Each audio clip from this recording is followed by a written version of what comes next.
امریکی لنوزده مها حزیران ده هر ساله که دا روژا ناسیار به جون تینت که روژا بداوی هاتنا کولداریه با هنگام پیشوازی دکن.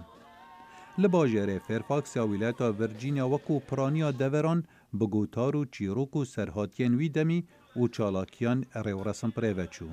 چیروکا و روژه با 19 ماه حزیران سال 1865 ودگرتوه که کوله لولایت کنفدرال بری یانجین باشور لدما شر نافخوی امریکا دا هاتنه آزاد کرن. و اوه جه انجاما برخدانا کمالین جواکی بو وکو ناوندا بداوی اینانا کولداریه اوال سال 1775 لولایت پنسیلوانیا هاتی درست کرن.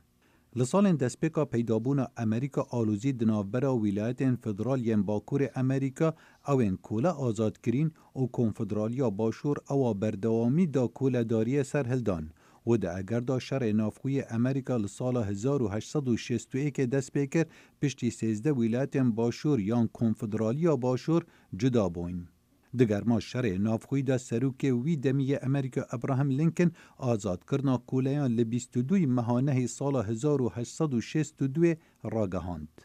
به بریاره به هزاران کوله هاتنه آزاد کرن و هر چند لشکر فدرال پیش دکفت پتر کوله دهاتنه آزاد کرن. شر نافخوی امریکا لنهی مها 5 سال 1865 بداوی هاد. جنرال گوردن گرینجر کوره برکی لشکر فدرال بو راگهاندنا آزاد کرن و بداوی هاتنا کولداری لنوزده مها حزیران سال 1865 لولایت تکساس خوند.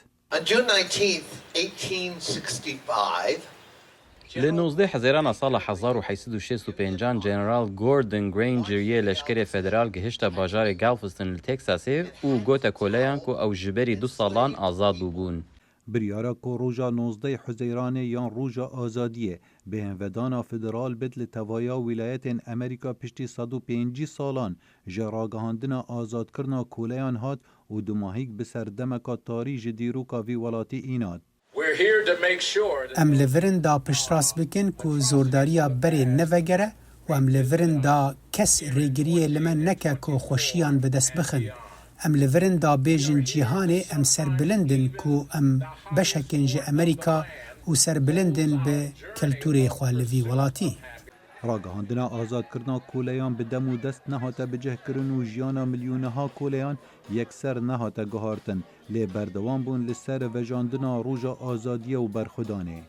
کنگرس امریکا و سروک جو بایدن پروژه قانونا به هنودانا فدرال یا ناسیار به جون تینت لسال 2021 پسند کرد. اف بریاره پشتی کشتنا امریکیه که افریقایی بناو جورج فلوید لسر دست پولیس سپی هاد و ده اگر دا خونیشاندان مزن لتوای امریکا در کفتن و جارکادین پرسا نجات پرستیه و دادوری اینادا روژوه. خالد فتاح، دنگ امریکا.